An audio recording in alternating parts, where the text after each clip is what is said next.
जी जी। नमस्कार। हमारे कार्यक्रम भेंट वार्ता में आप सभी का स्वागत है। आज हमारे साथ है गोंडा से वरिष्ठ साहित्यकार आदरणीय श्री सुधीर श्रीवास्तव जी। जिया साहित्य मंच के भेंट वार्ता कार्यक्रम में आपका स्वागत है। जी धन्यवाद। और अब आप कवि हैं तो सबसे पहले हम शुरुआत करेंगे आपकी कविता से ही। कोई ईश्वर की वंदना आप सुनाना पसंद करेंगे? जी मैं एक छोटी सी वंदना माँ के चरणों में रखता हूँ। स्वागत है।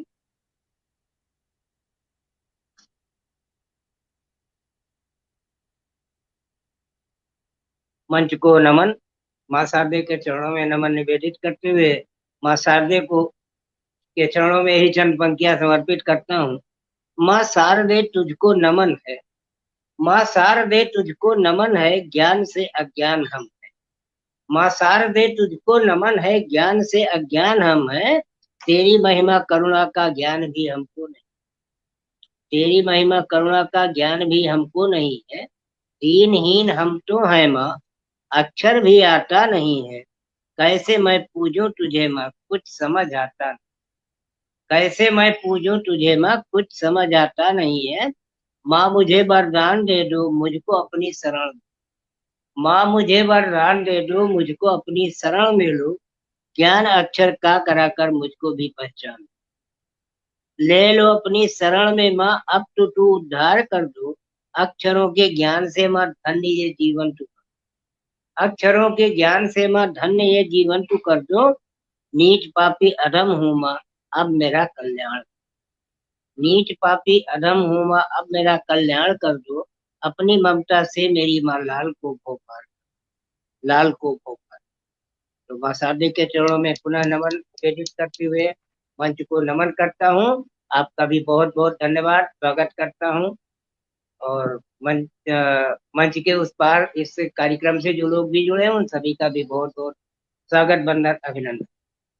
धन्यवाद। बहुत बहुत धन्यवाद। बहुत सुंदर वंदना सुनाई। भैया, सबसे पहला मेरा आपसे सवाल है कि आपने पत्रकारिता भी की है, तो थोड़ा अपनी पत्रकारिता पर प्रकाश डालेंगे? देखिए, पत्रकारिता तो मैंने किया है, मैंने उसको पत्राचार से किया है। और जी जी। वास्तविकता यह है कि उस पत्रकारिता का मुझे कोई विशेष लाभ तो नहीं मिला, कोई अनुभव भी बहुत ज्यादा नहीं हुआ, क्योंकि मैं पत्रकारिता के क्षेत्र में गया नहीं। लेकिन जब मैं जी जी। अपने प्रारंभिक दौर में विद्यार्थी जीवन में मैं लेखन की तरफ झुकाव हुआ मेरा, तो जी कुछ पत्र पत्रिकाओं से मेरा सीधे जुड़ाव हुआ, जिससे मुझे थोड़ा बहुत पत्रकारिता का एक अनुभव हुआ। और कुछ एक छोटे अखबारों से और छोटी पत्र पत्रिकाओं से भी मैं जुड़ा।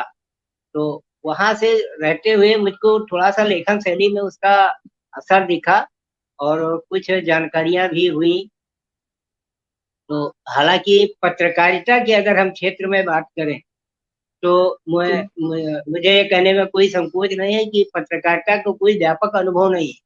उस कोर्स को जी करने का जी। जो मुझे सबसे अच्छा लाभ मिला कि अगर आज मैं कोई समाचार लिखता हूँ जी जी। या पत्रकारिता से रिलेटेड जो हमारे संबंध है, तो उसमें हमें जरूर सहूलियत मिली, जिसको आप ये कह लीजिए कि मुझे व्यक्तिगत रूप से तो उसका लाभ हुआ, लेकिन जी मेरे जी। जीवन में उसका जो व्यापक लाभ होना चाहिए वो शायद मैं ले नहीं पाया, क्योंकि मैंने उस दिशा में मैं गया नहीं। और ये जी दुर्भाग्य है कि चूंकि मेरा लेखन भी बीच में बाधित रहा, तो कहीं ना कहीं ये भी एक कारण था जिसने मेरे उस ज्ञान को अवरुद्ध किया। जी। जी। आपने लिखना कब से शुरू किया और कैसे, और पहली बार किस मंच से आप जुड़े? देखिए, लिखना तो मैंने शुरू किया, आप समझ लीजिए 1984-85 से शायद मैंने लिखना शुरू किया था। और जी जी। मेरे जो लेखन की शुरुआत थी वो वास्तव में यूं कह लीजिए, उसको हम चलते फिरते भाषा में ही कहेंगे। एक जी हमारा विद्यार्थी जीवन में एक हमारे रिश्तेदार से यूं ही अचानक एक दिन बैठे बैठे बातचीत का दौर चल रहा था, तो उन्होंने मुझे एक फिल्म की कहानी सुनाई। जी उस जी फिल्म की कहानी को मैंने ये केवल इस रूप में लेने का प्रयास किया कि मैं भी लिखने का प्रयास करता हूँ, क्या उनकी कहानी के अनुरूप मैं कहीं पास में पहुंच पा रहा हूँ। तो ये मेरे जी लेखन की जो सबसे पहला अनुभव था, जहां से मैंने वास्तव में लेखनी शुरू किया। और उसके जी बाद जी फिर मैंने अपने स्तर से, अपने जो एक लेखन के हिसाब से लिखने का मैंने प्रयास किया। और जी इंटरमीडिएट फाइनल में जब मैं था, तो उस साल वहां पे जो पत्रिका हमारे यहाँ की निकलती है, विद्यालय की पत्रिका में मेरी पहली कहानी थी। वाह। तो निश्चित रूप से जी कहीं ना कहीं उस प्रकाशन ने मेरे अंदर एक हौसला बढ़ाया। जी जी उसके बाद आपको बताऊं कि 86 में मेरी पहली कविता, मात्र 8 लाइन की वो कविता थी। और उस जी समय जी उत्तर प्रदेश के सबसे बड़े अखबारों में एक नाम था स्वतंत्र भारत, जी जिसमें छपना उस समय के हिसाब से बहुत बड़ी उपलब्धि मानी बहुत जाती। बड़ी बात है। जी जी तो वहां पे मेरी कविता छपी थी। तो अब कविता तो मुझे चूंकि याद नहीं है, लेकिन जी 26 जनवरी पे वो कविता छपी थी, तो इसलिए वो विशेष भी था। और जी उसके जी बाद फिर मैं निरंतर आगे बढ़ता गया छोटी बड़ी पत्र पत्रिकाओं में। और उस समय के दौर में जी मैंने बड़ी पत्रिकाओं में भी लिखा, छोटी पत्रिकाओं में भी लिखा, स्थानीय पत्रिकाओं में भी लिखा। और वहां से जो भी मैं लिखता रहा, ये जी मेरा अपना एक क्रम चलता रहा। और फिर मैंने पीछे पलट के नहीं देखा, मैं लिखता ही रहा, अच्छा खराब, जैसा लोगों ने हमें सुझाव दिए। कई लोगों ने हमें हमारी रचनाओं पे या हमारी लेखनी पे अपने सुझाव, मार्गदर्शन भी दिए। जी तो ये वहीं से मेरे लेखन की शुरुआत हुई। अ, जी प्रारंभिक दौर में अगर मैं बात करूं, तो जब मैं अपने गांव पे रहता, जी तो जी ये पढ़ाई का वो दौर था। तो हमारे गांव से जो हमारा मार्केट है, वहां पे जी एक जी छोटी सी पत्रिका, अखबार निकलता था साप्ताहिक। तो मैं उससे जी जुड़ा। तो कुछ लेखन का अनुभव साहित्यिक नहीं हुआ, लेकिन पत्रकारिता से संबंधित कुछ लेखन का अनुभव मुझे वहां से हुआ। उससे लोगों के जी बीच में जाने का जो एक झिझक होती है प्रारंभिक दौर की, वो थोड़ा सा मेरी कम। जी लेकिन जी उसके बाद फिर जब मैं आईटीआई करने यहाँ फैजाबाद में गया, जो इसको आज हम लोग अयोध्या बोलते हैं, उस समय वो जिला जी मुख्यालय जी के नाम फैजाबाद था। तो वहां जी पे जब मैं गया, तो वहां मुझको एक वहां की पत्रिका निकलती थी, वो आज भी निकलती है। उस समय वो साप्ताहिक और त्रैमासिक दोनों निकलती थी। जी तो जी उसके संपादक थे विजय रंजन जी। जी उनकी श्रीमती जी उस पत्रिका की जो है, आप ये समझ लीजिए कि व्यवस्थापिका कह लीजिए, संस्थापिका कह जी लीजिए। क्योंकि जी वो खुद जो है मतलब एक अच्छी लेखिका थी, और हिंदी साहित्य से चूंकि उन्होंने पीएचडी किया था, तो एक अनुभव जी भी जी उनके पास। तो मेरी जो क्लास चलती थी आईटीआई की, वो 2 बजे तक चलती थी। जी निश्चित रूप से मुझको जो सबसे ज्यादा फायदा मिला, जब उस समय तो फ्री था 2 बजे। और संयोग ऐसा था कि मैं मेरा जो आईटीआई कॉलेज था, वो फैजाबाद और अयोध्या के ठीक बॉर्डर पे था। और उनकी जो जी जी ऑफिस थी या उनका जो आवास था, दोनों एक ही जगह था। मेरे जी कॉलेज से मात्र 2 किलोमीटर की दूरी, और 2 ही किलोमीटर दूरी अयोध्या में मैं रहता भी था। जी जी तो मेरे लिए ये था, इधर जाना है उधर जाना है, तो मैं जी पहले वहीं जाता था। मैं उनके पास 2.5-3 घंटे बैठता था। और जी जी लगभग जब मैं आईटीआई जितने दिन मेरा चला, मैं उनके साथ बैठता रहा, और उनके अनुभवों का मुझे लाभ मिला। वो जी लगातार मतलब एक वरिष्ठ की तरह, एक अभिभावक की तरह उन्होंने मेरा मार्गदर्शन किया। जी और आपको बताऊं कि जिस समय मुझे मैं लिखने का जब मैं प्रयास कर रहा था, तब आदरणीय विजय रंजन जी ने मुझे पुस्तकों की समीक्षा करने का अनुभव दिया। अनुभव क्या दिया, उन्होंने एक आदेश दिया। फिर जी मैंने जी वो पुस्तकों की समीक्षा की तरफ मैं आगे बढ़ा। मैंने लिखा जी और एक जी प्रयास किया, जो कमियां होती थी वो हमको बताते गए। उनके साथ रहते जी हुए आपको मैं बताऊं कि मैंने उनकी दी हुई 1,000 मतलब वो कम से कम 1 दर्जन पुस्तकों की समीक्षा की, जिसमें कई अच्छी अच्छी पुस्तकें थी, अच्छे जी जी रचनाकारों की पुस्तकें थी, जिसमें अब दो एक नाम तो आज भी मुझे याद है। एक लखनऊ के जी हैं कुंवर पुष्मेश जी, तो उनकी जी पुस्तक की मैंने समीक्षा लिखी। जी और चूंकि मेरा लेखन बीच में बंद हो गया तो लोगों से संपर्क कट गया। अब जब मैं पुनः आप लोगों के साथ जुड़ा हूं तो कुंवर कुसमेश जी से मैंने अपनी ये यादें जरूर साझा की। जी और जी प्रारंभिक दौर में एक, हमारे यहाँ मनकापुर फैक्ट्री है टेलीफोन की, वहां पे एक खालिद सिद्दीकी जी थे, और आज जी जी भी वो हैं, अब तो सेवानिवृत्त हो गए हैं। गजल और व्यंग्य के बड़े अच्छे हस्ताक्षर उनको हम मान सकते हैं। प्रारंभिक जी दौर में जी उन्होंने मुझे बड़ा सपोर्ट, मैं कई बार उनके पास जाता था, वहां वहां से उन्होंने हमें मंचों तक पहुंचाया, पत्र पत्रिकाओं तक पहुंचाया। उनके संपादन जी में एक पत्रिका निकलती थी, उसमें भी हम लोगों ने हमारी रचनाएं छपी। और साझा संकलन में भी मेरी रचनाएं छपी।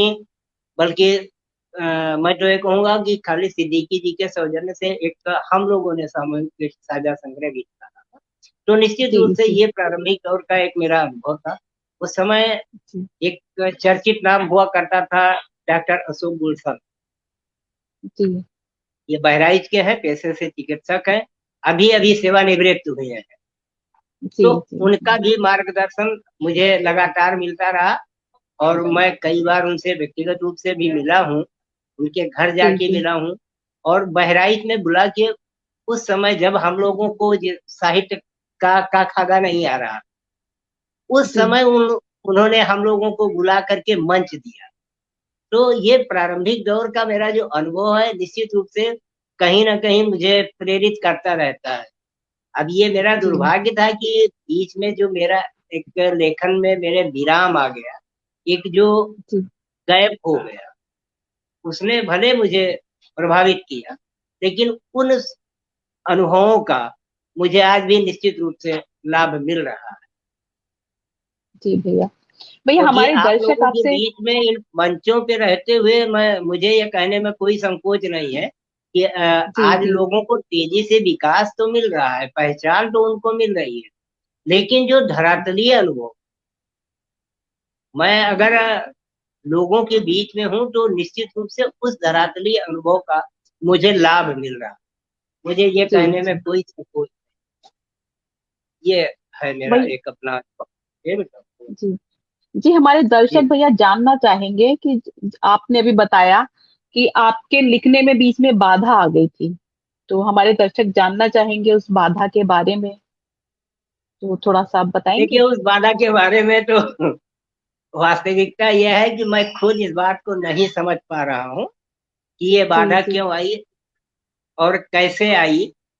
ये भी हो सकता है कि चूंकि जीवन यापन और ये जिम्मेदारियां जी भी इसके कारण हो सकते हैं, लेकिन इसका जो सटीक कारण है, इस पे मैं खुद जी विश्लेषण करने का प्रयास करता हूँ, तो मैं उसके वास्तविक कारणों तक मैं खुद नहीं पहुंच पा रहा हूँ। तो इसके लिए जी भाई मैं जी आप सभी से क्षमा चाहूंगा। लेकिन ये जरूर है कि 99, 2000, 2001 के आसपास मेरा लेखन बना, और मैं एक, जी हाँ, जहाँ तक मुझे अनुभव हो रहा है, मैं उसको ये ये मैं कह सकता हूँ, क्योंकि 2000 में हमारे पिताजी का निधन हुआ, और उसी जी के आसपास में मेरा लेखन बंद हुआ, तो ये कारण हो सकता हो है सकता है। जिम्मेदारियों जी का। जी लेकिन जी मैं सटीक कारण उस नहीं बता जी जी जी। भैया आपने अपनी देहदान का भी निर्णय लिया है, तो ये जी देहदान करने की प्रेरणा आपको कहाँ से मिली और आपने कब इसके बारे में सोचा, कब निर्णय लिया। जी, देखिए, निर्णय तो ये मैंने संभवतः 85 या 86 में लिया है। आपको जी जी मैं बता दूं, क्योंकि देहदान के बारे में तो, क्योंकि विद्यार्थी जीवन में तो इन सब चीजों को कोई बहुत अनुभव नहीं था, और उस समय सोशल मीडिया था नहीं टीवी टीवी में भी आप जान ही रही हैं, दूरदर्शन। तो जी जी एक मेरी आदत बचपन से थी। मैं आपको बताऊं, जी मैं 6 7 में जब मैं पढ़ रहा था, तब से मेरी एक आदत है कि मैं पेपर नियमित पढ़ता। जी उसके लिए मैं, चाहे मुझे घर से निकल के चौराहे पे जाना पड़े या कहीं जाना पड़े, पेपर पढ़ने की मेरी एक आदत थी। तो ये इंटरमीडिएट का संभवतः वाकया है, मैं समय बहुत निश्चित नहीं बता पाऊंगा। एक न्यूज जी मैंने जी पढ़ी, शत्रुघ्न सिन्हा ने नेत्रदान, ये देहदान का संकल्प किया। जी ये समाचार जब मैंने पढ़ा, तब मैंने इस पे विचार करना प्रारंभ। जी लेकिन चूंकि आप इस चीज को सभी लोग महसूस करते हैं, अपने भारतीय समाज में बहुत सारी विडंबनाएं दी हैं। अभी हम लोग जब घर में भी बात करते हैं, आज भी मैं ये कहने में संकोच नहीं, अभी हम घर में भी अगर इस पे हम सबसे खुलकर चर्चा करते हैं, तो बहुत सारी विरोध जी होते हैं, और विरोध घर में ही सबसे ज्यादा। जी जी तो लेकिन ये चीज मेरे मन में उस समय से है। फिर आगे चलते हुए थोड़ा सा, क्योंकि मैंने आपको बताया कि मैं पेपर नियमित पढ़ता रहा। तो जी जी नेत्रदान देहदान, तो चूंकि उस समय तो मैं खुद ही एक बच्चा बच्चा था, तो जी एक जी उत्सुकता जरूर थी कि मुझे भी जी करना है। फिर मैंने जी जी नेत्रदान का किया। जी लेकिन बीच में चूंकि मैं साहित्य से भी दूर हो गया, जी जी तो ईमानदारी से कहूँ तो ये देहदान की बात भी बीच में सब हवा में चली गई। लेकिन जब जी चूंकि 2020 में जब मैं अस्वस्थ हुआ पहली बार, जब मुझे पक्षाघात हुआ, तो स्वास्थ्य जी लाभ के दौरान ही फिर मेरा लेखन शुरू हुआ। मैं लोगों से जुड़ा, मंचों से जुड़ा, और जी मंचों से जुड़ने का जो सिलसिला शुरू हुआ वास्तव में 2020, क्योंकि जी जी शायद आप लोगों को यह इस बात का ताज्जुब लगे कि 2020 के पहले मैं एंड्रॉइड फोन को छूते डरता था, चलाने की तो बात छोड़िए, मैं छूते जी हुए जी डरता था, किसी का फोन में छूता भी नहीं। जी जी लेकिन इस बीमारी के बाद जो है, हमारी बेटियों के सौजन्य से ही मैं आप लोगों के बीच में, अन्यथा तो वो डर आज भी बना रहता है। जी जी तो यहाँ से आगे चलते हुए फिर मेरे मन में एक ये विचार है। एक इंटरव्यू मैंने सुना था सरदार जोगिंदर सिंह, जो जी गोरखपुर जी से हैं, और वो रक्तदान और देहदान अंगदान का एक एनजीओ चलाते हैं, जिनका पूरा इंटरव्यू मैंने 1 घंटे सुना था।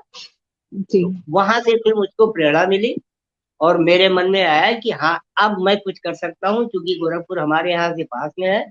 मैं एक बार उनसे मिलने भी गया, लेकिन ये दुर्भाग्य था जी कि मुलाकात नहीं हो पाई, अचानक तो बाहर जाना पड़ा।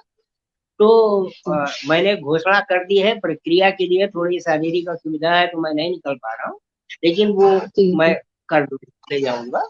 तो उसमें कोई जी ऐसी दिक्कत नहीं है। और आप लोगों को ये भी बता दूं को उसके लिए कोई ये भी जरूरी नहीं है कि आप जब तक जो ये विभागीय कार्रवाई, कागजी कार्रवाई नहीं करते, तो नहीं होगा। ये परिवार के जी ऊपर निर्भर करता है। आप कागजी कार्रवाई कर भी दें और परिवार नहीं जी चाहेगा, तो तब भी तो जी नहीं जी होगा। तो ये जी परिवार के जी ऊपर भी निर्भर करता जी भैया, है, ये चीज आपने है। बताया कि इसका विरोध घर में भी लोग सबसे पहले घर में ही करते हैं, तो आपको भी इस विरोध का सामना करना पड़ा? नहीं, विरोध का सामना तो करना ही पड़ता है, लेकिन चूंकि अभी मैंने इसमें घर घर में मैंने ज्यादा चर्चाएं अभी इस संबंध में मैंने नहीं, जी क्योंकि जी अ, मेरी बातें जो है घर में सबको ये लगता है। और क्योंकि एक मैं आपको बताऊं कि मैं जिद्दी, थोड़ा जिद्दी टाइप का इस मामले में, कि जो करना है मुझे करना है। आपको जी जो जी करना होगा कीजिएगा, जब हम नहीं रहेंगे तो कौन क्या करेगा ये तो ऊपर वाला जाने। लेकिन मैं जो एक मेरा अपना नैतिक दायित्व, और जी जी इसके लिए हौसला जो मुझे, आपने एक बात की कि आपको प्रेरणा का, प्रेरणा तो मुझे सन जी 85 86 में मिली। लेकिन जी ईमानदारी से जी आपसे मैं बात करूं तो हौसला जो मुझे मिला, वो मुझे अपने जी जी पड़ोस से मिला। हमारे पड़ोस जी में एक बुजुर्ग हैं जिनको हम लोग अंकल बोलते हैं, आज 97 साल के। उन्होंने जी जी देहदान कर रखा है, और हम लोगों अरे से रोज मुलाकात, क्योंकि घर के पास में है। जी जी जब जी भी थोड़ा सा हंसी मजाक की बातें आती है, मरने जीने की बात आती है, ये उम्र का दौर है भाई, तो वो जी हम लोगों को इस बात के लिए हमेशा ये बात बोलते हैं कि बेटा हमको अयोध्या लेके नहीं जाना है तुम लोगों को, इसलिए पहले से जी अपने को मजबूत रखो, हमको पीजीआई लेके चलो। जी तो जी हौसला मुझको उनसे मिला है कि अगर वो जी इस उम्र में, आपको को मैं बताऊं, आज भी वो स्वयं से अपना चलते फिरते हैं, कोई ऐसी उनको विशेष दिक्कत।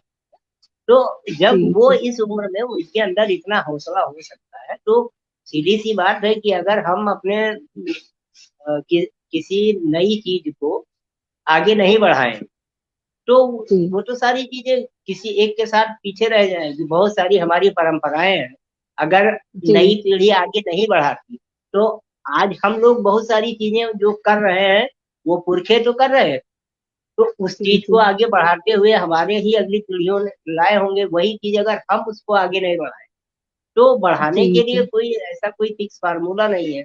बहुत सारे संस्थान हैं जो नेत्रदान का भी एनजीओ चलाते हैं, प्रेरित करते हैं लोगों को। जी जी रक्तदान के लिए है, देहदान के लिए है, तो निश्चित रूप जी से वो भी तो एक प्रयास कर रहे हैं। जी जी और आपको मैं बताऊं, ताज्जुब होगा आप, 1 लाख जी व्यक्ति जब देहदान की घोषणा करता है, तो उसमें केवल 1% लोगों की देह ही संबंधित जगह पे पहुंच पाती। ये भी एक विडंबना है, और ये हमारे जी समाज की जो भ्रांति है, जी जी ये सबसे बड़ा कारण है। मोक्ष नहीं मिलेगा, जी दाह संस्कार कैसे होगा, पिंडदान कैसे होगा, वगैरह वगैरह। जी जी तो अभी बहुत सारी रूढ़ियां हैं हमारे समाज में अभी। जी जी हालांकि मैं सभी श्रोताओं से भी इस चीज को क्षमा चाहूंगा। मैं कह रहा हूं कि आप उसको एक उदाहरण के तौर पे समझ। जी अभी मान लीजिए कि हमारे आपके बीच का कोई व्यक्ति नेत्रहीन है, तो वो ये अपेक्षा वो या उसका परिवार ये जरूर करता है, काश कोई नेत्रदान कर देता, जी जी सही कहा तो आपने। मेरा या मेरे परिवार को आंख मिल जाती, उसके जीवन में उजाला हो। जी लेकिन वो चीज हम क्यों नहीं सोचते? जी मरने के बाद इस शरीर का कोई औचित्य, जी जाना तो उसको मिट्टी में ही है। जी जी लेकिन एक अगर सामान्य व्यक्ति का जीवन दान हो और वो केवल अंग दान करे, तो 9 व्यक्तियों जी के जी जीवन में उजाला आ जाएगा। जी आप ये समझिए, जी बहुत सारे अंग हैं जो दूसरों के लग जाते हैं, और जी उससे, जी जैसे आप सभी लोग, अब चूंकि सोशल मीडिया का भी युग है, हर आदमी हर चीज को जानता है, ब्रेन डेड होने की जी स्थिति में भी लोग किडनी वगैरह का दान कर देते हैं। तो ऐसा जी नहीं है कि इस व्यक्ति का ब्रेन डेड हुआ है, उसने देहदान और अंगदान की घोषणा कर रखी जी है। जी लेकिन ये उस परिवार के अंदर का एक हौसला है कि उसी बहाने जी उस व्यक्ति के प्रति उनका लगाव है कि ठीक है, ये व्यक्ति तो मेरा परिवार या मेरा सदस्य तो जा रहा है, उसको तो अब हम बचा नहीं सकते, लेकिन उसका अंश जी किसी न किसी रूप में हमारे आपके बीच में है। जी तो ये मनोभावों को जागृत करने की जरूरत। और बहुत सारी रूढ़ियां हैं जिसे हमें तोड़ने के लिए निश्चित रूप से किसी न किसी को तो पहल करनी पड़ेगी। और आपको ये जी भी जी बता दूं कि जो भी पहल करेगा, वो विरोध का भी जो है उसको सामना भी करना।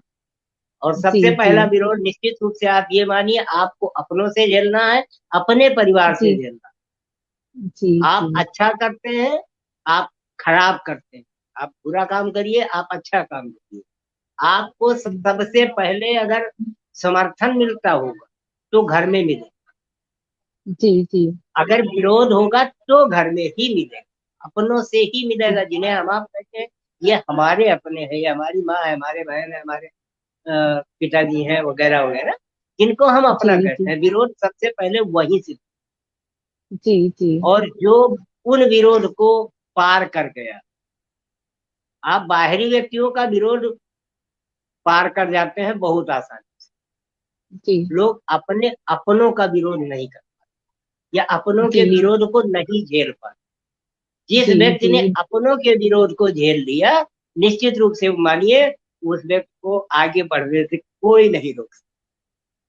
जी भैया। क्योंकि ऐसा व्यक्ति जुनूनी होता है, उसके अंदर एक जिद होती है कि मुझे करना जी है, मुझे ये जी करना है। जी जैसे अभी एक बात आई ना कि विरोध हुआ, तो विरोध तो हुआ नो डाउट, फिर भी मुझे जी मेरे मन में यह है कि मैं मैक्सिमम उसके लिए प्रयास करता हूँ। मैं सार्वजनिक रूप से, मैंने मंचों पे भी वो चीज लिखी, मैं पेपरों में भी उस चीज की घोषणा कर चुका हूँ। उसको मैं फ्रंट पे, जी मतलब मैं अपने सामाजिक, जो हमारे जानकार है, जो हमारे सोशल मीडिया के मित्र हैं, रिश्तेदार हैं, उन सब के माध्यम से ये मैंने अपनी बात को प्रचारित प्रसारित करने का प्रयास किया है कि इस चीज की जी जानकारी आपको भी होनी चाहिए और आप भी जानिए, ताकि वो समय आए तो आप भी मेरी भावनाओं को मजबूती से मेरे परिवार के सामने रख सके कि नहीं, क्योंकि उनकी ये इच्छा थी तो आपको ऐसा करना चाहिए।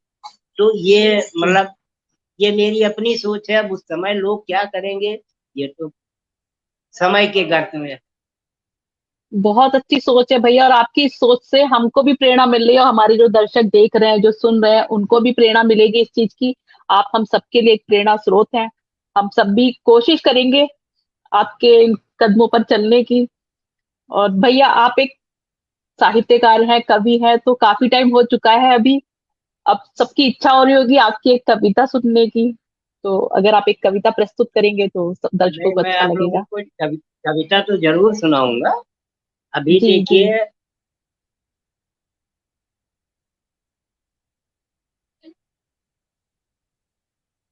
आप, मैं अपनी कविता तो आपको सुनाऊंगा, लेकिन उसके पहले जी मैं कुछ बातें आप सभी से करना चाहूंगा। जी मैं आज के सोशल सोशल युग को देखते हुए मैं अपनी बात कर रहा हूँ। जी हम लोग सामान्यतः ये चीज आप भी देखती होंगी और बहुत सारे लोग देखते हैं, रक्त की आवश्यकता से संबंधित बहुत सारी पोस्टें हमें आपको पटरों पे देखने को मिल जाए, जी जी और हम लोग क्या करते हैं, उसको वहीं पे लाइक किया और उसके बाद भूल, हम उसकी गंभीरता को समझने का प्रयास नहीं करते। क्यों? जी जी उसको हम ये मान के चलते हैं, अरे ये आदमी तो हमसे 1000 किलोमीटर दूर है, हम तो इसको जानते नहीं, ये हमारा तो ये हमारा तो कोई मित्र नहीं है। एक मिनट,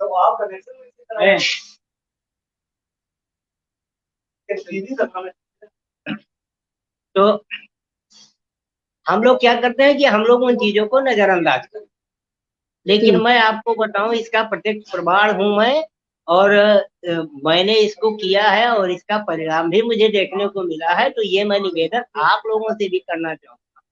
सोशल जी मीडिया जी पे आप जब भी इस तरह की सूचना देखें, तो उसको सामान्य सूचना के तौर पे ना देखें। उस सूचना में किसी व्यक्ति का जीवन छिपा है, और जी जी आपका एक छोटा सा प्रयास, जिसको आप जानते नहीं है, जिससे आप जीवन में नहीं मिलेंगे, ये भी गारंटी है।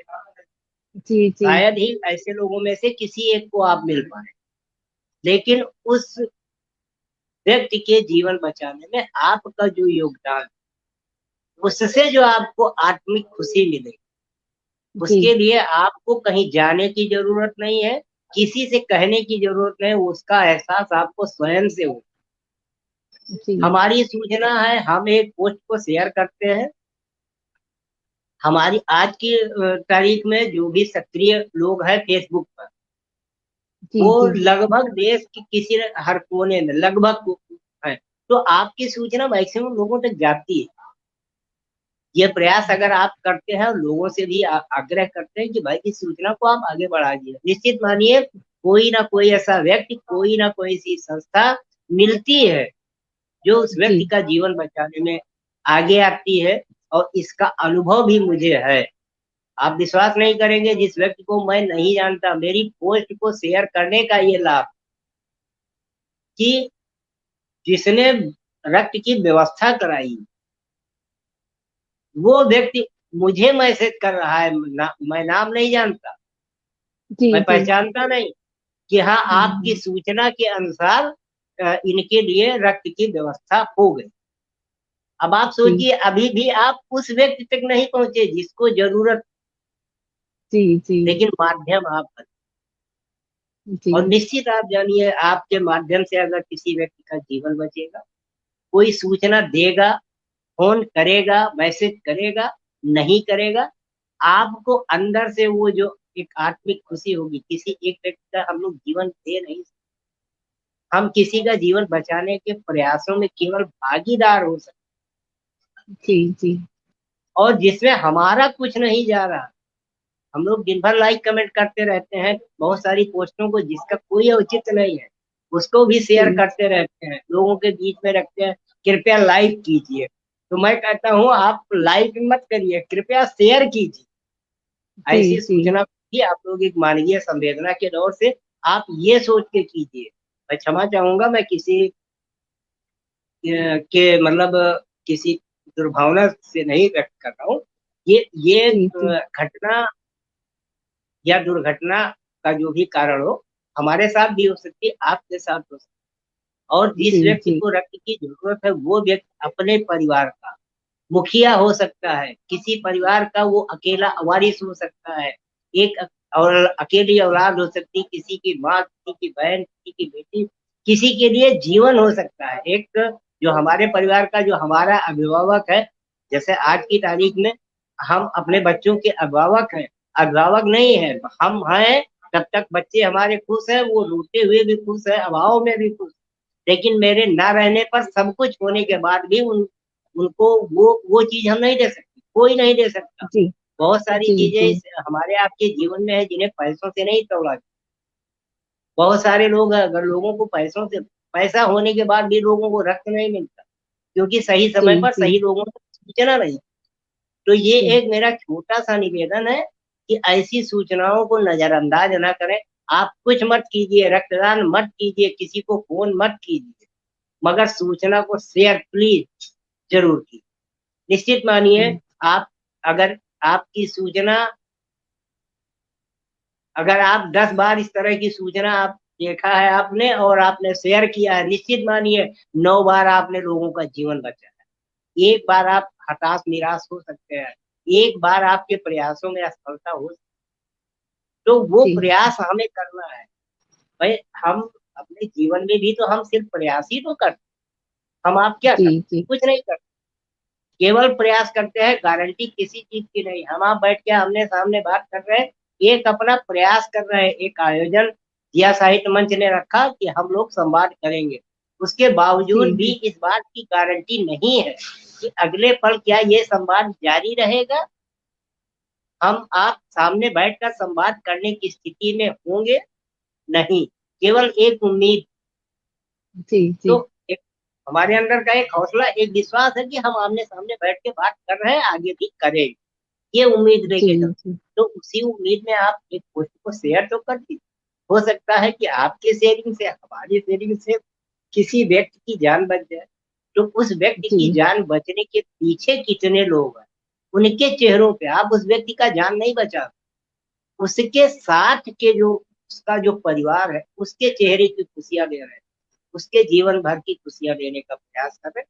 ये एक छोटा सा मेरा प्रयास है, और ये प्रयास ये किसी व्यक्ति के लिए नहीं, यह सामूहिक प्रयास है, सबको करना है, कुछ नहीं जी हमारा जी लगना है। एक व्यक्ति यहाँ से बॉम्बे में बैठा है, आपकी केवल एक शेयर से जो है उसकी जान बच सकती है। क्या आप बॉम्बे जी जाके अगर आप रक्तदान करना भी चाहें तो भी नहीं कर पाएंगे, जब तक आप पहुंचेंगे तब तक कोई यात्रा पे चल। लेकिन हम जो कर सकते हैं, हमें यात्रा नहीं करनी है, और हम जीवन बचा सकते हैं। तो ये जी जी आपका एक प्रयास है, उन प्रयासों का ही नतीजा है कि गोरखपुर में 1 घंटे में ब्लड की व्यवस्था हुई है। मैं यहीं मैं बस्ती में बैठ के मैं बात कर रहा हूँ। जी क्या जी है, केवल आप शेयर तो करें, प्रयास तो करें। जी तो ये मेरा ये कहना है। और जी रचना की बात है, तो किस तरह की रचना आप लोग सुनना चाहते भैया, रचना अभी की तो आप अभी सुनाते हैं। हम लोग चाहते हैं आप पहले की कोई रचना अपनी सुनाए, जो आपको याद हो या आपके पास लिखी रखी हो, हैं? मैंने जो मेरे आपकी पास पुरानी रचनाएं रचना सारी कोई जो। लिखी रखी है। जी जी एक रचना मैं आप लोगों को सुनाता हूँ। जी निश्चित रूप से मेरी उस रचना पे आप सभी हंसे मुस्कराएंगे भी, लेकिन जो रचना का भाव है, जी अगर उसको महसूस करने का प्रयास करेंगे तो निश्चित रूप से आपको अच्छा लगेगा। जी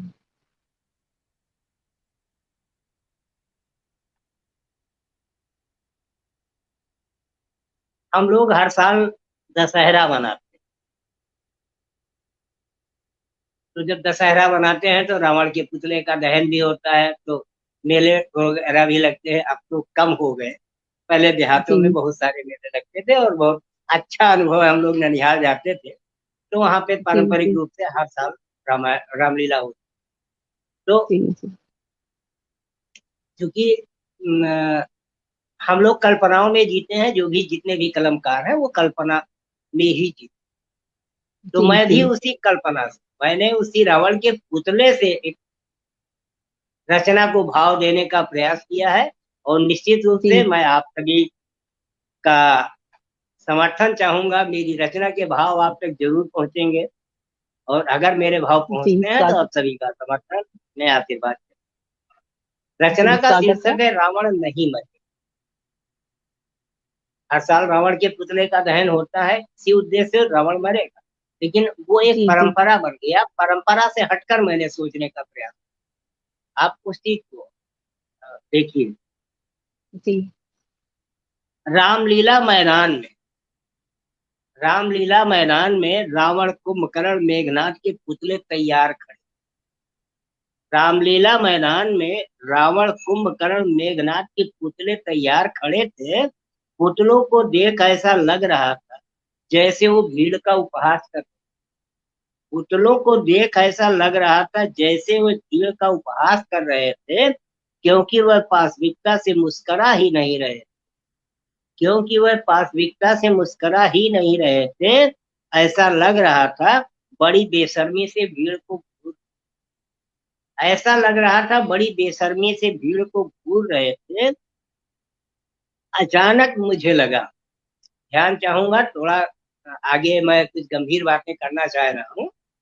जी अचानक जी मुझे लगा कि रावण के पुतले से निकल एक साया मेरे पास है। आप, हो सकता है कि शब्दों में कुछ व्यवधान आपको लगे, लेकिन जी मेरे पंक्तियों के भाव महसूस करने का प्रयास कीजिए। जी जी अचानक मुझे लगा कि रावण के पुतले से निकल एक साया मेरे पास आया और मुझसे पूछ बैठा, क्या सोच रहे हो भाई। यह हास्य मिश्रित एक रचना है, तो इस जी जी रचना का आनंद लीजिए। अचानक मुझे लगा कि रावण के पुतले से निकल एक साया मेरे पास आया और मुझसे पूछ बैठा, क्या सोच रहे हो भाई। मैं हड़बड़ाया, मैं हड़बड़ाया, पसीने पसीने हो गया।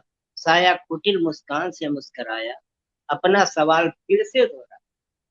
साया कुटिल मुस्कान से मुस्कराया, अपना सवाल फिर से दोहराया। मैंने गमछे में जल्दी जल्दी अपना पसीना पोंछ हिम्मत जुटाया।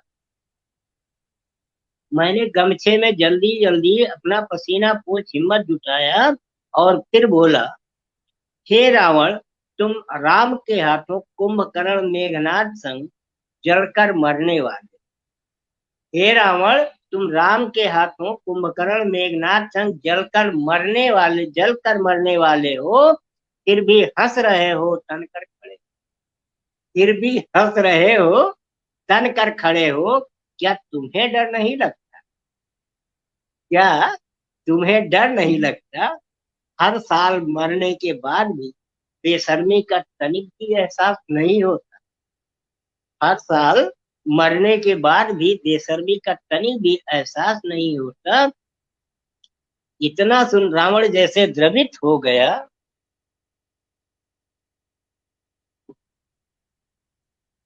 इतना सुन रावण जैसे द्रवित हो गया, मेरे कंधे पर अपना हाथ रख दिया।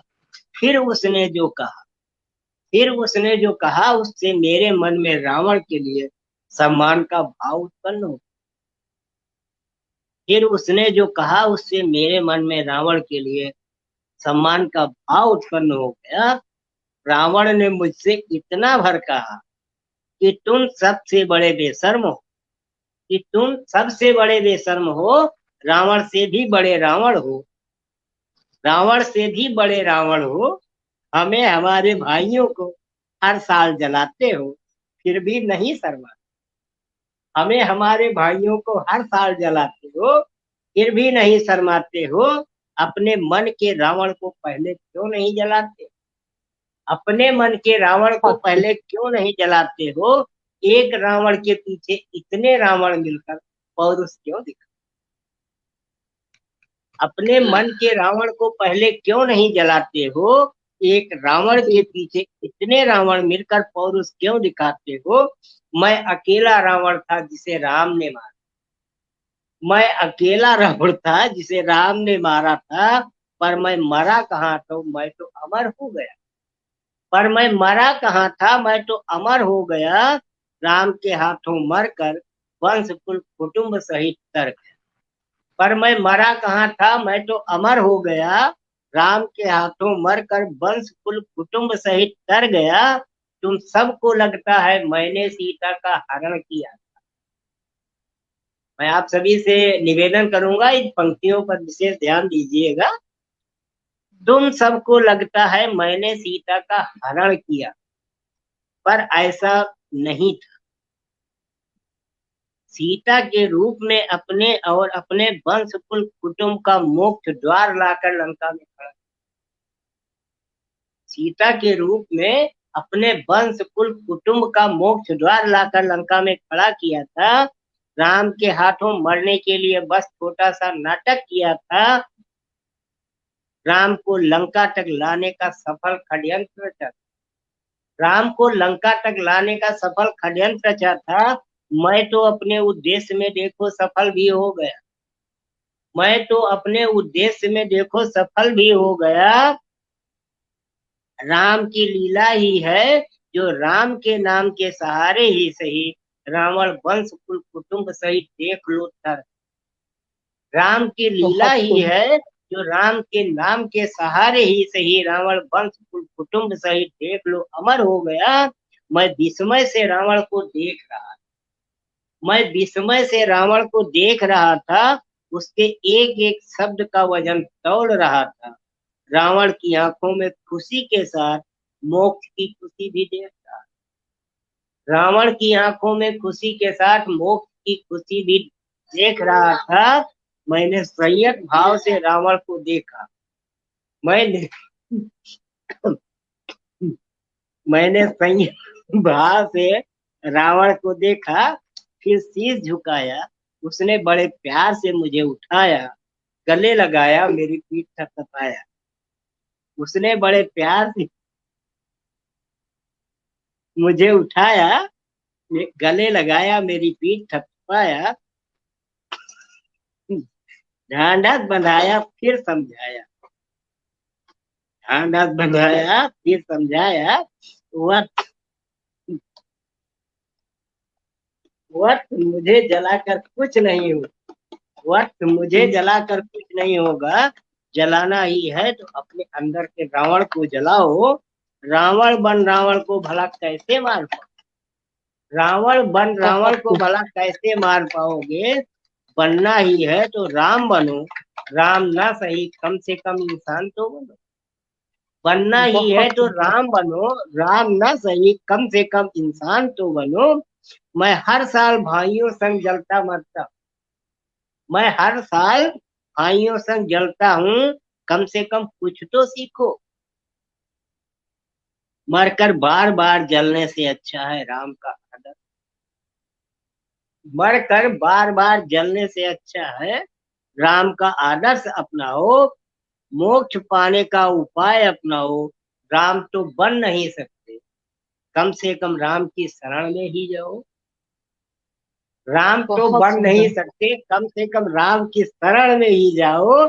सच मानो तुम सबका भाग्योदय हो जाएगा, सच मानो तुम सबका भाग्योदय हो जाएगा।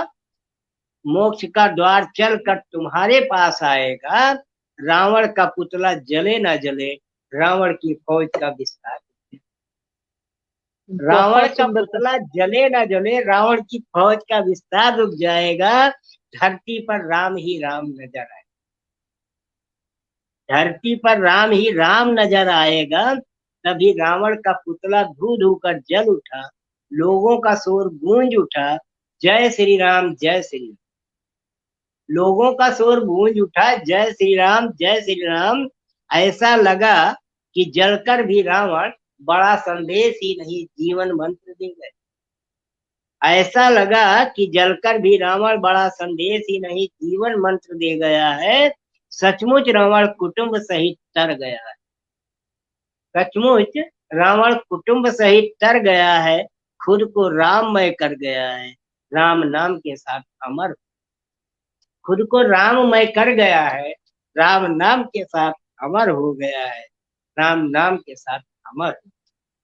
बहुत बहुत धन्यवाद। बहुत तो निश्चित बहुत रूप से सुंदर प्रस्तुति।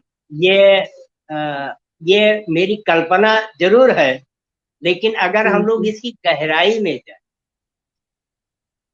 तो हर साल निश्चित रूप से रावण हमें संदेश देने का एक प्रयास कर रहा है।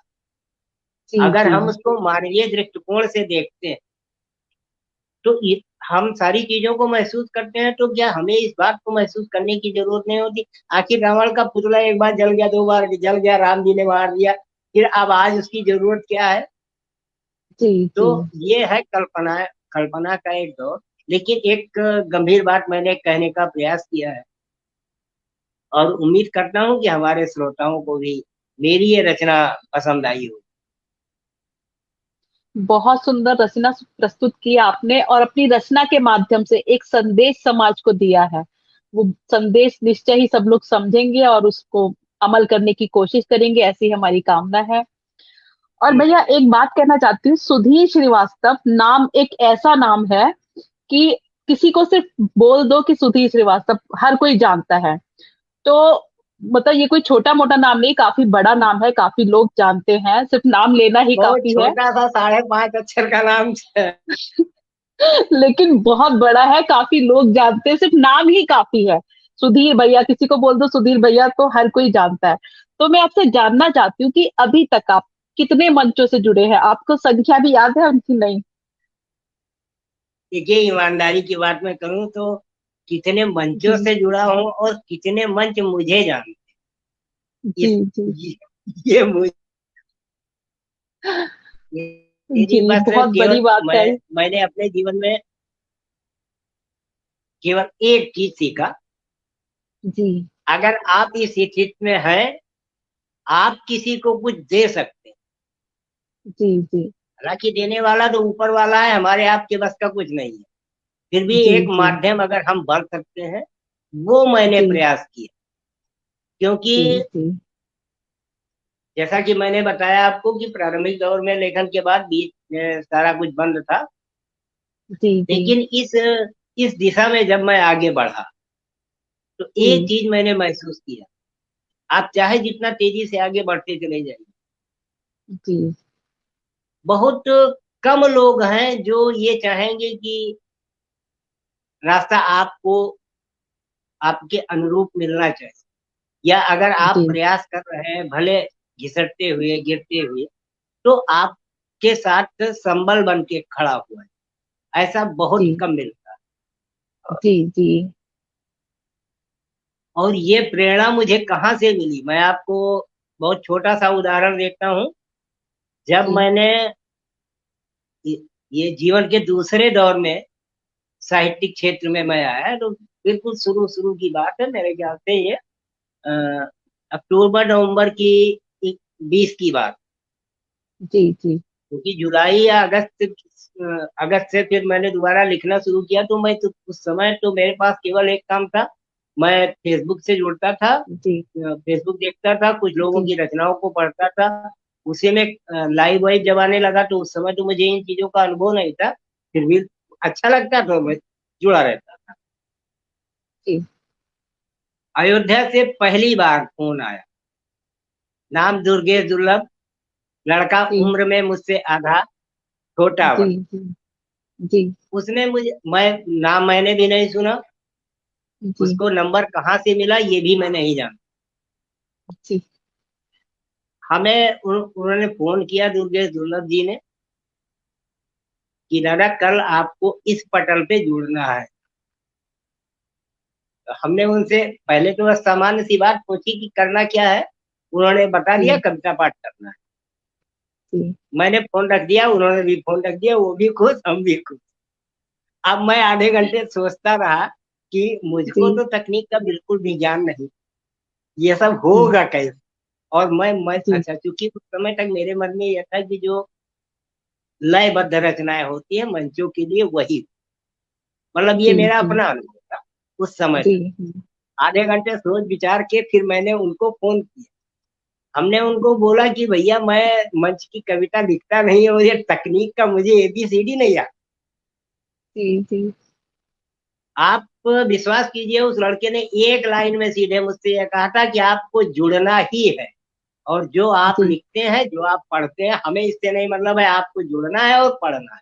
जो आप लिख रहे हो जी आप वही करना। यह है आपके घर में कोई जो जानता हो, विशेष रूप से बच्चे बच्चे होंगे, वो ज्यादा आसानी से आपको सब बता देंगे। तो मेरी जी बेटी ने जी जोड़ा, पहली बार मैं ऑनलाइन जी सीधे स्ट्रीम यार्ड से जुड़ा।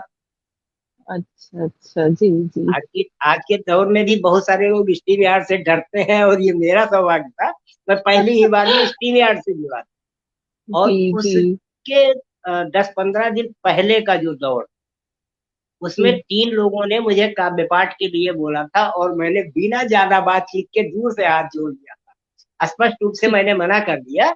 और आज भी जी उसमें से जी 2 नाम मुझे याद है। एक राघव यादव, ये पुलिस विभाग में है, आजकल जी आगरा में जी है।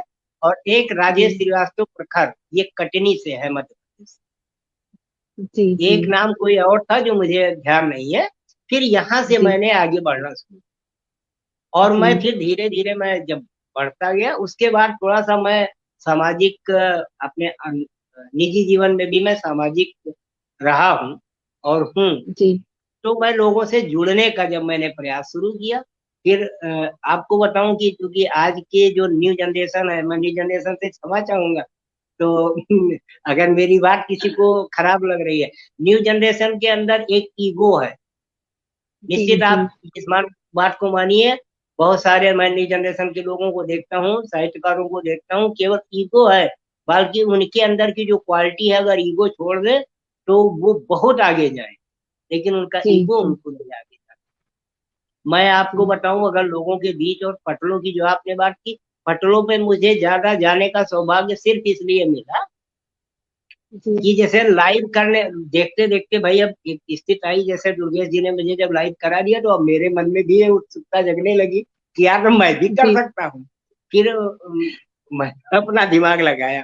पोस्ट जब हम लोग जी लाइव कराते हैं, आज भी हम लोग कराते हैं, तो पोस्टरों पे एक जी नंबर हम लोग डालते हैं, किसी वो पटल के जी किसी जी पदाधिकारी का होता है।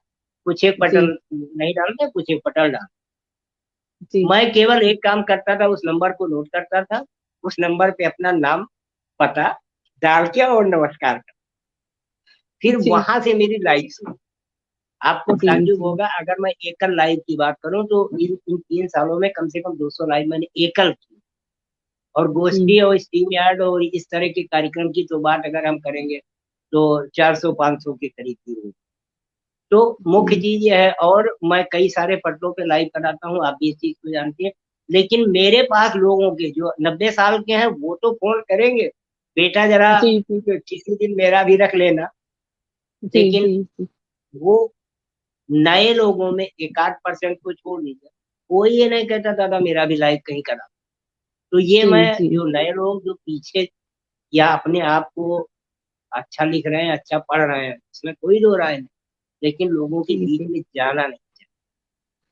जी मैंने मैं क्षमा के साथ ये कहना चाहूंगा, क्योंकि पटल के उस पार भी लोग जुड़े होंगे निश्चित रूप से, तो मैं जी ये भी कहना चाहूंगा, ऐसे लोग भी हैं जो जिनके मन में यह है, अरे मैं रीता सिंह को फोन क्यों करूंगा, मैं सुधीर श्रीवास्तव को फोन करूंगा, उनको जरूरत होगी अपने मंच पे बुलाने की तो मुझे फोन। तो जी ऐसे लोगों के लिए मैं ये भी कहना चाहूंगा कि वो ऐसे लोग इंतजार करें। भूले भटके साल में त्योहार की तरह होली दिवाली होती रहेगी, इससे आगे कुछ नहीं। जी जी आपको देखिए, अगर आप कुछ पाना चाहते हैं तो आपको कुछ देना सीखिए। देने में जरूरी जी ये नहीं है, अरे आप झुकना तो सीखिए, आप झुकोगे भी नहीं जी और आप चाहोगे भी। बिना हाथ फैलाए तो किसी को कुछ मिल नहीं सकता। तो जी अगर जी हमें कुछ पाना है तो हमें तो झुकना पड़ेगा, हमें हाथ फैलाना पड़ेगा। जी आज अगर मैं, देखिए क्योंकि अब आप, मुझे काफी सारे लोग जानते हैं, तो इस बात को मुझे कहने में कोई संकोच नहीं है, हिंदुस्तान का 90% फेसबुक पटल ऐसा नहीं होगा जो सुधीर श्रीवास्तव को नहीं जानता। जी जी लेकिन वो 90% पटल क्यों जानते हैं, मैं लोगों से जुड़ता हूँ। ऐसा नहीं है, आप ये जान लीजिए कि नंबर कुछ लोगों के गायब हो गए हों अलग बात है, लेकिन जिन पटलों पे मैंने लाइव की है वहां पे सैकड़ों लोगों की मैंने दूसरों की लाइवें करवाई है। मैं लोगों जी को के जी नाम भेजता हूँ, ठीक है चलिए आप भी जाइए वहां करिए। मुझे भी जिस तरह का लगता है मैं लोगों को अलग अलग जगहों पे भेजता हूँ, जी जी लोगों को प्रेरित करता हूँ कि आप कर सकते हो। आप विश्वास कीजिएगा 50 से ऐसे ज्यादा लोग होंगे जिन्होंने कभी फेसबुक लाइव की तरफ सोचा नहीं है, और जिसको हम लोग आम बोलचाल की भाषा में अगर कहें तो मैंने मार मार के लोगों को लाइव कराया। और आज मुझे इस बात जी की खुशी है कि ऐसे लोग जी जी अच्छा कर रहे हैं, बहुत बेहतर कर रहे हैं, और उसको उनको भी इस चीज का एहसास है। मैं ये नहीं कहता हूं कि आप मेरी तारीफ करिए, आप मेरी तारीफ ना करिए, लेकिन अगर जी मैंने जी आपको कोई रास्ता दिया, किसी ने भी कोई रास्ता, जरूरी नहीं मैं ही, किसी ने अगर आपको कोई रास्ता दिया है जो आपके हित का, आप उसका धन्यवाद आभार ना कीजिए, उसको उतना दुख नहीं होगा। लेकिन अगर उसने आपको रास्ता दिया है, आप उस पर चलने का भी प्रयास नहीं करेंगे, तो निश्चित मानिए उसको दुख। यही जी चीज जी मैं कहना चाहता हूं, आप प्रयास तो करो। जी अगर जी हमने किसी को, हमें किसी ने रास्ता दिखाया है तो मैं आगे बढ़ रहा हूँ। अगर हम प्रयास ही नहीं करेंगे तो अगला कोई डंडा लेके मेरे पीछे बहुत देर तक नहीं खड़ा है। तो ये जी एक प्रयास है। आप देखिए, देने की बात अगर हम सीख लेंगे तो हमारे अंदर एक जो सामान्य स्थितियां रहेंगी, हम देने का आदत हमारी जिंदगी में शुमार हो जाएगा, और फिर उसका प्रतिफल जी भी आपको मिलेगा। जैसे होता नहीं है कि आप अच्छा करते जाइए भगवान देखेगा, यहाँ जी भी जी वही है। आप किसी के जी साथ, आप जरूरी नहीं है कि आपने किसी को आगे बढ़ाया अब वो आपके काम आए, वो आपके काम नहीं है। लेकिन कोई और ऐसा व्यक्ति आपके काम का, आपके शुभ चिंतकों में शामिल होगा जिसके लिए आपने कुछ नहीं। जी जी तो ये क्रम है। आप किसी और के लिए करेंगे, कोई आपके लिए कोई और करेगा, उसके लिए कोई और कर रहा है। तो ये एक क्रम है। ये हमें, हमको अपने जीवन में उतारना है। और ये जीवन है, जीवन में आप देखिए कि चाहे हम लोगों का निजी जीवन है या सामाजिक जीवन है, साहित्यिक जीवन है, किसी भी जीवन के किसी भी क्षेत्र में आपके लिए अपने आप को आप परफेक्ट कभी नहीं हो सकते। और जिस दिन आपको ये लग गया अब हम ही हम, अहम आ गया, उस दिन से आपका पतन शुरू। आप जी अपने आप को ये मान के चलिए, मैं एक विद्यार्थी, सीखने की प्रवृत्ति ने ही हमें आप लोगों तक जोड़ा है। ऐसा नहीं जी है कि जी मेरे अंदर कोई विशेष चीज है। अगर मैं आप लोगों से जो एक ईमानदारी की मैं बात करूं, जितना मान सम्मान और प्यार दुलार लोगों ने मुझे दिया, सही बात तो यह है कि मैं उस स्तर का व्यक्ति नहीं हूँ। हमको तो लोगों ने कह कह के वरिष्ठ कवियों, बड़ा भाई और क्या क्या बना, इतना मान जी सम्मान दिया। लेकिन उसके लिए ये चीज है कि मैं आज भी इस चीज को मुझे कहने में संकोच नहीं है कि मैं किसी को भी, आप हमें जानते हैं आप हमें नहीं जानते हैं, मुझे इस बात से कोई फर्क नहीं पड़ता। अगर आपने मुझ तक अपनी बात पहुंचाई है तो निश्चित आप मानिए मैं अधिकतम प्रयास करता हूं कि आपकी समस्या का समाधान हो। यहाँ तक कि मैं आपको बताऊं, बहुत सारी समस्याएं ऐसी आ जाती हैं जिसका सीधा ताल्लुक मुझसे नहीं है, फिर भी मैं जी उसके लिए मैं, जो भी जहाँ मेरा अपना विवेक काम करता है, मैं उस समस्या का समाधान लेने का प्रयास करता हूँ। तो ये एक ऐसी चीज है कि आपको आगे बढ़ा सकती है, लोगों के बीच में ला सकती है। सरल बनिए और जो आपके पास वो देने का प्रयास। ये भी जरूरी नहीं बहुत है कि सुंदर। हर व्यक्ति प्रकांड ही होगा, वही जी देता है। जी जी। अभी बहुत छोटी सी बात आपको मैं कर, हम लोग भिक्षा देते हैं, कहने के लिए तो हमने भिक्षा दिया यानी हम बड़े आदमी हो, सोचने के लिए हमें आपको लगता है उस व्यक्ति ने मुझे तो कुछ दिया नहीं, लेकिन उसने जो आपको दी वो आपके उन पैसों से बहुत ज्यादा, जी जी क्योंकि उस व्यक्ति के मन के भावों से जो आपके लिए दुआ, आपके लिए आशीर्वाद और आपके लिए जो शुभकामना के भाव होते वाले, वो मुंह से नहीं बोल पाता, क्योंकि बहुत बार तो वो डर के मारे आपको नहीं बोल पाता, अच्छा बेटा खुश रहो, भैया खुश रहो, संकोच में रह जाता है। लेकिन उसके मन के जो प्रेम के भाव है, जो निर्मल भाव है, जो आपको देते हैं, कहीं ना जी कहीं जी उसका प्रतिफल आपको आपके जीवन में। लोगों को ये लग सकता है खुद तो 3 साल से जो है पक्षाघात से पीड़ित है, दुनिया भर के इतिहास बता रहे हैं। मैं आपको बताता हूँ कि आप लोगों से ही जुड़ने का यह नतीजा है, आप लोगों के साथ जुड़ने का नतीजा, आप लोगों के जुड़े रहने, आप लोगों के प्यार दुलार स्नेह का नतीजा है। मुझे ये बात कहने में कोई संकोच नहीं है कि मैं अकेला आदमी जिसके लिए इतने सारे लोग दुआ करते हैं। ये ठीक है कि आमने सामने नहीं है, कोई हमें फोन करके नहीं बताता, लेकिन जितने लोगों की दुआएं मुझे हैं, अगर मैं आप लोगों के बीच में बैठा हूँ, उन्हीं दुआओं का प्रतिफल है, जिन्हें शायद इस जन्म में क्या अगले 2-4 जन्मों में कभी नहीं मिलूंगा। आभासी दुनिया से ही मेरा संपर्क। तो आप इस चीज को ना कहिए, मैं जिन स्थितियों से गुजरा हूँ, अगर मैं इस साहित्य साधना में नहीं अपने आप को मोड़ पाता तो शायद मैं इतिहास बन जाता। लेकिन आज मुझे ये कहने में संकोच नहीं है कि आज की तारीख में मैं इतिहास बना रहा हूँ, निश्चित रूप से बना रहा हूँ। आज अगर मेरे पास इतने लोगों का जन समर्थन है, एक समूह है, जिसको अगर इसको आप राजनीतिक भाषा में कहिए ना, तो एक बड़ा जन समूह मेरे साथ, जी और देश भैया विदेश जी। में भी लोग मुझे जानते हैं, और वो इसलिए नहीं जानते हैं कि सुधीर श्रीवास्तव बहुत अच्छे, वो एक व्यक्ति के तौर पर सुधीर श्रीवास्तव को पहचानते हैं। वो भावनात्मक रूप से मेरा सम्मान करते हैं, जी क्योंकि उन्हें भैया। ये पता है कि इनके द्वारा अगर हमें कोई सलाह मिलती है, कोई सुझाव मिलते हैं, तो वो हमारे हित के हों। और जी हमारे पास ऐसे ही लोगों की सूचनाएं या फोन आते हैं जिनको ये पूरा विश्वास है कि इनसे हमें गलत दिशा निर्देश नहीं मिले। और यही ईमानदारी की बात है, यही मेरे जीवन का सार है आज की जो परिस्थितियां हैं। अगर मैं आप लोगों के बीच में हूँ, निश्चित रूप से मुझे उन दुआओं, उस इतने के प्रति मैं नतमस्तक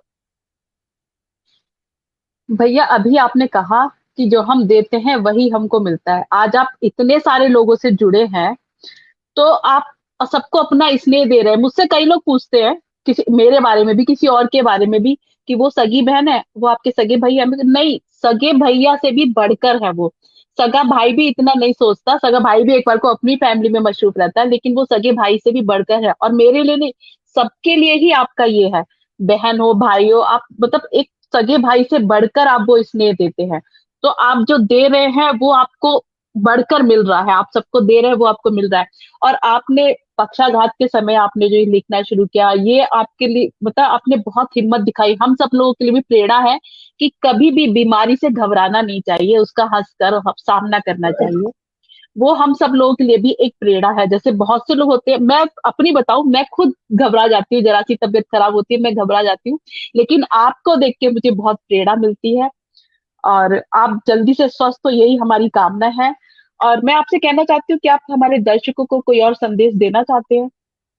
कोई ऐसी बात जो आपने नहीं बताई हो, बताना ये चाहते हैं, या कुछ और संदेश, संदेश देना चाहते हैं? ये हमारे श्रोता बहुत प्रबुद्ध हैं, उनको ज्यादा संदेश क्या दिया जाए। लेकिन अभी जी आपने जी बात की सगे और सौतेले, हम कहते हैं कि सगा और सौतेला को, ये जी हमारे जी आपके मानने का एक माध्यम है। मैं जी आपको जी बताऊं, मेरे दायरों में तो हिंदू मुस्लिम सिख ईसाई सारे लोग हैं। जी और जी सगा या अपना हम उन्हीं को कह सकते हैं जी जो हमारे हित का सोचते हैं, हमारे अच्छे के लिए सोचते हैं, हमारे दुख सुख में हमारे साथ खड़े हैं। जी और जी, बहुत सही बात किसी भी कही। व्यक्ति के जीवन में निश्चित रूप से मान लीजिए, आप अपने आप को उदाहरण के तौर पे लीजिए कि हम्म, 24 घंटे 365 दिन जी आपका अपना आपके साथ हर समय नहीं हो सकता, लेकिन घटना दुर्घटना कब होगी ये हमें नहीं पता है। जी तो जी। जब किन्हीं भी, उदाहरण के लिए मान लीजिए हम लोग कभी यात्रा में होते हैं, तो वहां पे तो हमारा कोई अपना नहीं है, हम्म, और वहां पे हमारे साथ भी बहुत सारे लोग ऐसे होते हैं जो विपरीत परिस्थितियों में हमारे साथ खड़े होते हैं, और उस जी समय वो इस तरह से खड़े होते हैं जो हमारे अपनों से भी ज्यादा महत्वपूर्ण लगते हैं। बहुत बार ऐसा होता है कि किसी अनजान व्यक्ति की बदौलत किसी व्यक्ति का जीवन बच जाता जी जी है। तो आप सगा और सौतेले की तो खैर कोई प्रश्न ही नहीं है। और जैसे अभी जी आपने कहा कि सगे भाई है, सगे बहन है, वगैरह वगैरह, मैं लोग आपको पूछते बताऊं हैं कई भैया सारे मुझसे लोगों कई के, बार। कई सारे लोगों के, अरे आपसे पूछते हैं वो तो छोड़िए, जी जी कई सारे जी लोग मुझसे पूछते हैं वो आपकी बहन है, तो वो आपकी बहन कैसे हो गई। जी जी जी ये चीजें हैं, लेकिन मैंने आपको बताया कि मैं भावनात्मक रूप से लोगों का सम्मान करता हूँ। जी सम्मान जी भी उस दृष्टिकोण से, उस लिहाज से करता हूँ कि अगर आप मुझे सम्मान दे रहे हैं तो आपको सम्मान मैं कुछ प्लस करके ही देने का प्रयास करूँ। आप जी जी नहीं दे रहे हैं कोई बात नहीं, मैं आपका किसी का नुकसान नहीं करता, या किसी के साथ मैं कोई अभद्र भाषा या अभद्र शब्दों का इस्तेमाल नहीं करता। जी जी हाँ, ये है कि अगर किसी ने हमें रिस्पेक्ट दिया है, अगर हमने, मैं बड़ा होके अगर मैंने आपको ये समझा कि हाँ ये छोटी बहन है, तो आपको मैं उसी स्तर से हमेशा देखने का प्रयास करूंगा। जरूरत पड़ेगी तो बिना किसी संकोच ये नहीं सोचूंगा कि आप नाराज होगी, मौका पड़ेगा तो जी हम जी आपको डांट भी देंगे। जी जी और इसीलिए मैं, और रिश्तों बनाने की, रिश्ते जो बनाने की बात होती है ना, तो आप ये देखिए कि मेरे अधिकांश संपर्क, वो चाहे महिलाओं से है चाहे पुरुषों से है, मेरे जो मेरा एक दायरा है उसमें 16 साल और जी 15 साल 14 साल के लड़के लड़कियों से लेकर 90 साल तक के बुजुर्ग हैं, जो जी खुद से जी हिल डुल रहे हैं, वो भी मेरे संपर्क में है। और जी निश्चित जी रूप से आप जान लीजिए कि जब वो फोन करके बोल देते हैं बेटा बहुत अच्छा लगा, जी अब आप उस समय का सोचिए कि मैं कितना गदगद हो जाता। तो मैं, मेरे लिए आप लोग छोटी हो बड़ी हो, लेकिन इसी आभासी दुनिया ने मुझे बहुत सारे ऐसे अभिभावकों को दिया जी जी जिन्हें मुझसे ज्यादा मेरी चिंता है। केवल आभासी दुनिया से मुलाकात है, उसमें कई ऐसे भी हैं जिनसे आमने सामने हम लोग फोटो में भी नहीं, जैसे हम लोग गूगल मीट वगैरह भी नहीं मिले हैं, केवल जी फोन पे जी संपर्क। जी लेकिन वो एक अभिभावक की तरह है, मैं अगर कहीं भटक रहा हूँ तो फोन करके वो पूरा बिल्कुल, वो जिसको कहते हैं ना कि डंडा उठा, तो वो उस जी तरह से। तो ये है जीवन का नजरिया। जरूरत क्या जी है भाई, हम कहते हैं कि हमने आपको मान लीजिए, आप बहन मान लिया, तो इसके लिए कोई सरनेम की तो जरूरत है नहीं। जी जी और अगर आप आज के सरनेम के ही आप आ जाइए, दुनिया में क्या नहीं हो रहा है, जी आप विश्वसनीय रूप से आप कुछ कह नहीं सकते। जी जी अभी पिछले दिनों की आपको बताएं कि कुछ लोगों को मालूम होगा, अयोध्या में कार्यक्रम हुआ, जी 70 से 80 लोगों से पहली बार मुलाकात हुई, उम्मीद नहीं थी ऐसे लोगों से इतनी जल्दी अचानक से सबसे एक साथ मुलाकात। जी जी और वो मुलाकात अगर मैं अपने आप से अनुभव करूं तो मुझे लगता है कि मेरे जीवन के साल 2 साल बढ़ गए। किसी ने क्या दिया, लोग एक दूसरे से सम्मान से मिले, प्यार दुलार से मिले, ये एक आत्मीय खुशी की जो वो केवल शब्दों से व्यक्त करते थे टेलीफोन से या ऑनलाइन आके, वो जी धरातल जी पे आके उनको व्यक्त करने का मौका मिल गया, वो एक खुशी मिल गई। जी एक ऐसा व्यक्ति जिसे आपसे कभी आपने खुद से इस चीज को नहीं सोचा हो। मैं अगर किसी सामने, हमें भी बहुत सारे लोग मिलते हैं जो हमारे वरिष्ठ हैं या हमारे मन में उनके लिए सम्मान है, वो हमें मिलते हैं, तो अगर मैं उनका पैर छूता हूँ तो ये कोई तो बात नहीं है, या वो तो ये है, वो आपके सगे कैसे हुए, कौन सगा है। मैं अभी आपको उदाहरण दूं, जिसको आप कहते हैं ना आत्मीयता और सगेपन की बात, मैं फिलहाल मैं बस्ती में हूँ। यहाँ पे रहते हुए हम हमारे पास 1,000 किलोमीटर दूर से लोग आ गए जिनसे मेरा कोई दूर दूर तक का नाता नहीं है, केवल जी साहित्यिक जोड़ है। इस साहित्यिक जोड़ ने अ, उनको यहाँ तक आने के लिए दिवस, तो इसको इसको हम लोग क्या कहें, कौन सगा किसको नहीं, केवल भावनाओं की बात है। आप किसी को अगर भावनाओं से महसूस कर रहे हैं, वही आपका सगा है। आपको जी बहुत आपके सगे हैं, आप उनको भावनाओं से नहीं, तो घर में भी तो विवाद होते हैं। तो ये कोई ऐसी बात नहीं है, उसको थोड़ा सा हमें महसूस करने की जरूरत है। सभी अपने हैं, कोई पराया नहीं है। हमारे इतने, हम तो इतने सारे लोगों से जुड़े हुए हैं, हमको तो कोई नहीं लगता कि जो है वो हमारे सगे नहीं है। और उन लोगों को भी ये नहीं लगता कि हाँ हम कोई गैर है। जी आप जी विश्वास कीजिए कि मेरे पास तो 12-12 1-1 बजे भी लोगों के, रीता सिंह को कोई दिक्कत अगर 1 बजे लग गई, वो देख ली भैया ऑनलाइन है, उनको ये नहीं सोचना भैया आधी नींद में होंगे, वो फोन मिला देंगे। क्यों? क्योंकि जी उनको भरोसा है, उनके जी परिवार को जी भरोसा है। जी मैं आपको बताऊं, बहुत सारी महिलाओं क्या उनके सास से बात हो जाती है, उनके मम्मी पापा से बात, उनके बच्चों से बात होती है, उनके श्रीमान जी से बात होती है। यार सगा किसको कहे? हम तो बहुत बार अपनी श्रीमती जी से भी लोगों की बात करा देते हैं, बच्चों से भी बात जी करा जी देते हैं। जी जब हमारे मन में कोई पाप नहीं, आप मन में पाप रह के आप 200 किलोमीटर दूर बैठे मन में पाप लिए बैठे रहो यार, क्या फर्क पड़ेगा?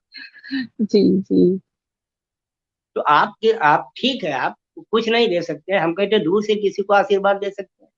दूर से आप जी किसी को जी दो शब्द अच्छे बोल के, किसी को दो बातें बताकर अगर उसको आप एक अच्छा रास्ता दे सकते हैं, वो देने का प्रयास करिए। मैं वही देने का जी प्रयास कर रहा हूँ। और निश्चित रूप से आप मानिए कि ये साहित्य ने मुझे ये नवजीवन दिया है। संक्षेप में जी मैं यही, जी और अगर बहुत सुंदर भैया।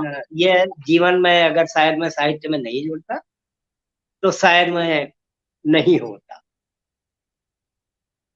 क्योंकि पहली बार जब मेरे साथ ये समस्या आई, निराशा तो मुझे हुई,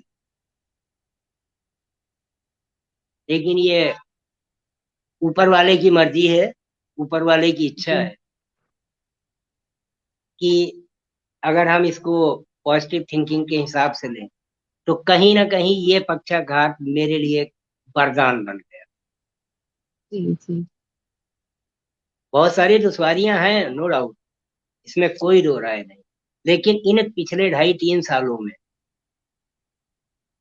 इस साहित्यिक दुनिया में आने के बाद मुझे जो मिल गया, मुझे कोई ट्रॉफी हो, कोई पदक हो, पद्मश्री नहीं मिल गया, लेकिन जो मुझे मिल गया वो किसी भी ट्रॉफी, किसी भी सम्मान, किसी भी पद्मश्री, साहित्य श्री वगैरह वगैरह बहुत ऊपर की बात। जी जी बहुत सही कहा। क्योंकि और मैंने आपकी लोगों का प्यार दुलार, इसने आशीर्वाद कमाया है। और ये जी आप जी विश्वास कीजिए कि मैं अपने लिए उतनी चिंता आज भी नहीं करता, मुझे आज भी कोई फर्क नहीं पड़ता है, क्योंकि पता है जब जाना है तो आदमी जाएगा। लोग मेरे जी लिए दुआएं कर रहे हैं, लोग मेरे लिए प्रार्थना कर रहे हैं। गीता सिंह अगर एक बार फोन करती है, पहले ये पूछती है हाल चाल। ये बड़ी बात ये है, ऐसा जी नहीं है जी कि हमको लोग फोन करते हैं तो केवल अपनी बात करते हैं। अपनी बात भी करते हैं वो, पहले अपनी बात करेंगे तो बाद में एक संदेश जरूर लगा देंगे, अपना जरा ध्यान रखिए, थोड़ा घूमिए टहलिए कम। मतलब अब सब जी अपनी जी अपनी जिम्मेदारियां निभाते हैं। जी जी अभी अयोध्या में मैं गया तो थोड़ा सा भाई, अब एक तो 8 साढ़े 8 महीने बाद गया, मेरे अंदर भी उत्सुकता थी कि थोड़ा सा चलो हिले डुले। जी जी। अभी भी लोगों के फोन आ रहे हैं कि जो है थोड़ा सावधानी बरत। क्या बहुत जरूरत है? बड़ी हम बात कहते है हैं भैया अगर ये। अगर आप सोचिए कि जिससे आप मिले नहीं है, वो अगर आपको ये नहीं कहेगा तो, या कह ही रहा है तो कोई फर्क नहीं पड़ता। लेकिन वो फर्क महसूस होता है तब जब आपसे वो बात की जाए। हमें तो लगता है ना कि अगले ने मुझे फोन किया तो इतना उसको पता है कि भैया तबीयत खराब है। जी अगले ने हमसे ये कह दिया भैया अपना ध्यान रखिए, ज्यादा उछल कूद ना कीजिए, ज्यादा जगिए ना, सोइए ना, ये ना करिए, वो ना करिए। मतलब वो जी क्या जी है? वो अपनी जिम्मेदारी को निभा रहा है, अपने रिश्तों को निभाने का। जी जी। तो क्या बहुत ये सुंदर मेरी भैया पूंजी नहीं है? ये मैंने जी नहीं जी कमाया, ये कमाने जी। की ये जरूरत जी जी। ये है। ये बहुत ज्यादा बड़ी पूंजी आपने कमाई है। आपके जीवन का सारा सार यही है कि इतने लोग आपको जानते हैं, इतने लोग आपके लिए दुआ करते हैं, और आप इतने लोगों को अपना स्नेह, अपना आशीर्वाद देते हैं। ये बहुत बड़ी बात है जो हर किसी में नहीं मिलती। और आज आपने जिया साहित्य मंच के कार्यक्रम भेंट वार्ता का शुभारंभ किया, इसके लिए आपका बहुत बहुत आभार। और अपनी बहुत सारी बातें शेयर की हम सबके साथ में, इसके लिए भी बहुत बहुत धन्यवाद। हम सबको आपसे प्रेरणा भी मिली। आपने ज्ञान की बातें भी बताई, आपने रावण के बारे में भी बताया, आपने रक्तदान, देहदान, नेत्रदान के बारे में हम सबको प्रेरणा दी, इसके लिए बहुत बहुत धन्यवाद। और मैं सभी दर्शकों को भी बहुत धन्यवाद कहना चाहूंगी, और उनसे कहना चाहूंगी आप भी हमारे कार्यक्रम भेंट वार्ता में भाग लेना चाहते हैं तो कमेंट बॉक्स में अपना नंबर दे सकते हैं, या आदरणीय सुधीर भैया से बात कर सकते हैं और इस प्रोग्राम में शामिल हो सकते हैं। इसके साथ ही अब मैं आप सबसे विदा चाहूंगी। सभी को नमस्कार। नमस्ते जी। भैया। बहुत बहुत धन्यवाद महक। और आप जी ने बहुत सुंदर संचालन किया और अच्छा लगा। और निश्चित रूप से हम लोग इस कार्यक्रम को यूं ही आगे बढ़ाते चलेंगे। बहुत सारे लोगों जी को मैं इस कार्यक्रम के द्वारा मैं, जो हमारे पटल के उस पार लोग जुड़े हैं, उन सभी से भी आग्रह करेंगे, आप अपने मन के भावों को बाहर निकालिए, संकोच जी तोड़कर जी बाहर आइए। और हम लोग आपको पूरा सहयोग देने को तैयार हैं। आप जिस भी रूप में आप आगे आना चाहते हैं, कविता, कहानी, लेखन, जिस भी तरह से आप अब हिचक आप दूर कीजिए। ये मत सोचिए कि आपको कोई रास्ता देने वाला नहीं है, मंच नहीं देने वाला है। अरे आप निकल के तो आइए। मंच और रास्ते तो इतने हैं कि भाई साहब चलते चलते थक जाएंगे। आप निकल के तो आइए। जी तो ये जी मैं संदेश कहना चाहता हूँ। और पटल पे भी मेरा नंबर उपलब्ध रहेगा। जिस भी किसी को इस तरह के कार्यक्रमों में से जुड़ना है, जिया साहित्य मंच के कार्यक्रम से जुड़ना है, संवाद कार्यक्रम में हम लोग गोष्ठियां भी करेंगे और भी आयोजन करेंगे। तो हम लोग ये चाहेंगे कि आप लोग आए, आगे आए। सीखने के दौर में है तो भी आगे आए, क्योंकि प्रारंभ तो हमें आपको करना ही पड़ेगा आगे बढ़ने के लिए। अगर मैं आज आप लोगों के बीच में, रीता सिंह जी आपके बीच में अगर हैं, तो किसी दिन ये भी पहली बार आई होंगी, उस समय ये भी डर रही होंगी, हम लोग भी डर रहे थे पहली बार जब मैं आया था। तो आप सोचिए कि ऑनलाइन आते हुए भी मैं कांप रहा। तो ये कपकपी का जो अनुभव है, ये जी जी। ये बहुत सभी को सुखद होता होता है, जीवन भर याद रहता है। तो है। जी बहुत बहुत जी। धन्यवाद। और धन्यवाद भैया। सभी को सभी को शुभ नमस्कार। संध्या। नमस्ते भैया।